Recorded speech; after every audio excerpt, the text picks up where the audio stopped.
أشهد أشهد أن لا إله أن لا إله إلا الله إلا الله وحده وحده لا شريك له لا شريك له وأشهد وأشهد أن محمدا أن محمدا عبده عبده ورسوله۔ ورسوله۔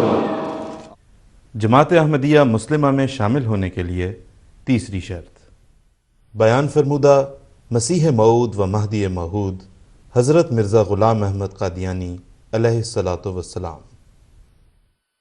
بیعت کنندہ سچے دل سے عہد اس بات کا کرے کہ بلا ناغہ 5 وقتہ نماز موافق حکم خدا اور رسول کے ادا کرتا رہے گا، اور حتی الوسع نماز تہجد کے پڑھنے اور اپنے نبی کریم صلی اللہ علیہ وسلم پر درود بھیجنے اور ہر روز اپنے گناہوں کی معافی مانگنے اور استغفار کرنے میں مداومت اختیار کرے گا، اور دلی محبت سے خدا تعالیٰ کے احسانوں کو یاد کر کے اس کی حمد اور تعریف کو اپنا ہر روزہ ورد بنائے گا۔ قرآن پاک میں اللہ تعالیٰ فرماتا ہے، اعوذ باللہ من الشیطان الرجیم وَأَقِيمُوا الصَّلَاةَ وَآتُوا الزَّكَاةَ وَأَطِيعُوا الرَّسُولَ لَعَلَّكُمْ تُرْحَمُونَ۔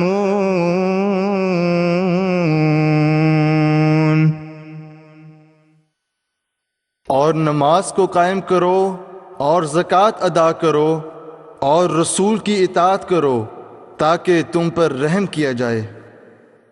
اعوذ باللہ من الشیطان الرجیم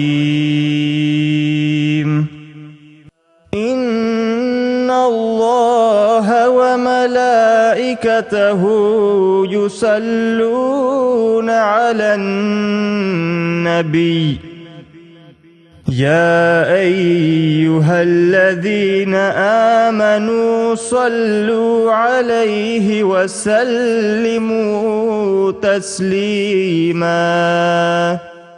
یقیناً اللہ اور اس کے فرشتے نبی پر رحمت بھیجتے ہیں۔ اے وہ لوگو جو ایمان لائے ہو، تم بھی اس پر درود اور خوب خوب سلام بھیجو۔ اسلام کی اس خوبصورت تعلیم کے بارے میں حدیث نبوی صلی اللہ علیہ وسلم۔ حضرت جابر رضی اللہ عنہ بیان کرتے ہیں کہ میں نے حضرت صلی اللہ علیہ وسلم کو یہ فرماتے ہوئے سنا کہ نماز کو چھوڑنا انسان کو شرک اور کفر کے قریب کر دیتا ہے۔ نیز حضرت صلی اللہ علیہ وسلم نے فرمایا کہ میری آنکھوں کی ٹھنڈک نماز میں ہے۔ مسیح موعود و مہدی آخر زمان حضرت مرزا غلام احمد صاحب قادیانی علیہ الصلاۃ والسلام فرماتے ہیں، اے وہ تمام لوگو جو اپنے تئیں میری جماعت شمار کرتے ہو، آسمان پر تم اس وقت میری جماعت شمار کیے جاؤ گے جب سچ مچ تقوی کی راہوں پر قدم مارو گے۔ سو اپنی 5 وقتہ نمازوں کو ایسے خوف اور حضور سے ادا کرو کہ گویا تم خدا تعالیٰ کو دیکھتے ہو، اور اپنے روزوں کو خدا کے لیے صدق کے ساتھ پورے کرو۔ ہر ایک جو زکوٰۃ کے لائق ہے وہ زکوٰۃ دے، اور جس پر حج فرض ہو چکا ہے اور کوئی مانع نہیں وہ حج کرے۔ نیکی کو سنوار کر ادا کرو اور بدی کو بیزار ہو کر ترک کرو۔ یقیناً یاد رکھو کہ کوئی عمل خدا تک نہیں پہنچ سکتا جو تقوی سے خالی ہے۔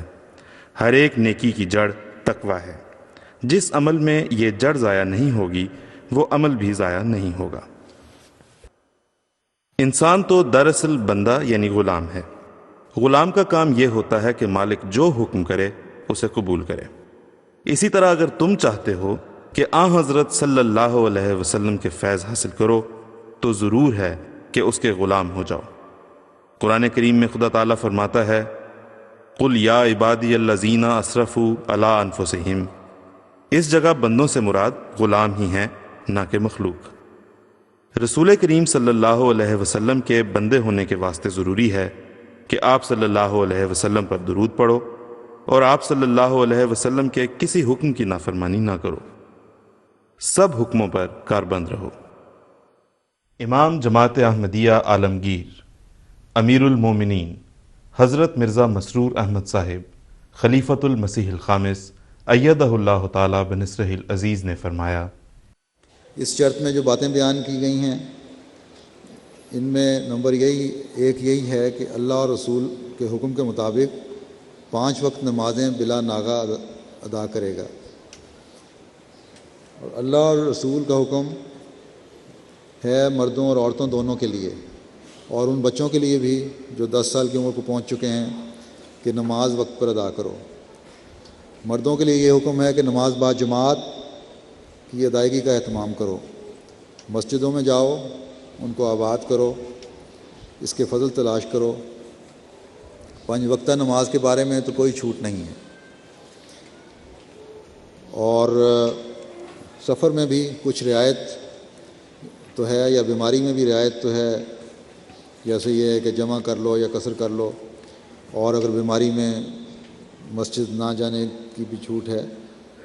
تو ان باتوں سے اندازہ ہو جانا چاہیے کہ نماز با جماعت کی کتنی اہمیت ہے۔ استغفر اللہ ربی من کل ذنب واتوب الیہ، استغفر اللہ ربی من کل ذنب واتوب الیہ۔